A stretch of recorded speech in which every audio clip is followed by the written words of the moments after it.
তুমি প্রভাতের শুকতারা, আপন পরিচয় পাল্টিয়ে দিয়ে কখনো বা তুমি দেখা দাও গোধূলির দেহলিতে। এই কথা বলে জ্যোতিষী।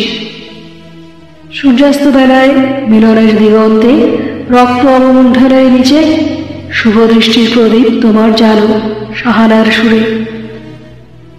সকালবেলায় বিরহের আকাশে শূন্য বাসর ঘরে খোলা দ্বারে ভৈরবীর তালে লাগাও বৈরাগ্যের মূর্ছনা।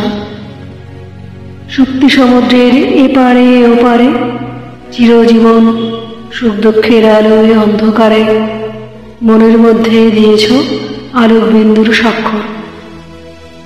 যখন নিভৃত পুলকে রোমাঞ্চ লেগেছে মনে, গোপনে রেখেছ তারপরে সুরলোকের সম্মতি।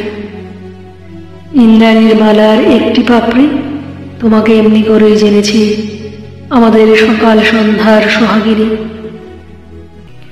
পণ্ডিত তোমাকে বলে শুক্র গ্রহ, বলে আপন সুদীর্ঘ কক্ষে তুমি বৃহৎ, তুমি বেগবান, তুমি মহিমান্বিত। সূর্য বন্দনার প্রদক্ষিণ পথে তুমি পৃথিবীর সহযাত্রী। রবি রশ্মি গ্রথিত দিন রত্নের মালা দুলছে তোমার কণ্ঠে।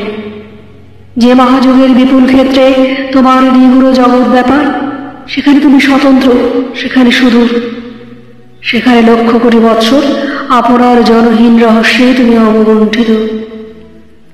আজ আসন্ন রজনীর প্রান্তে কবিচিত্তে যখন জাগিয়ে তুলেছ নিঃশব্দ শান্তিবাণী, সেই মুহূর্তে আমাদের অজ্ঞাত মৃদু পর্যায়ের আবর্তন তোমার জলে স্থলে বাষ্পমণ্ডলীতে রচনা করেছে সৃষ্টি বৈচিত্র্য।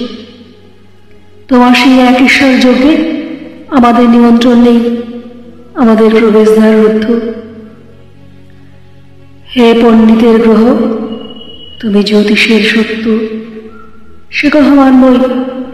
সে সত্যের প্রমাণ আছে গণিতে, কিন্তু এও সত্য, তার চেয়েও সত্য, যেখানে তুমি আমাদেরই আপন শুকতারা, সন্ধ্যা তারা, যেখানে তুমি ছোট, তুমি সুন্দর, যেখানে আমাদের হেমন্তের শিশির বিন্দুর সঙ্গে তোমার তুলনা, যেখানে শরতের শিউলি ফুলের উপমা তুমি, যেখানে কালে কালে প্রভাতের মানব প্রতীককে নিঃশব্দে সংকেত করেছ জীবনযাত্রার পথের মুখে, সন্ধ্যায় ফিরে ডেকেছ চরম বিশ্রামে। নমস্কার।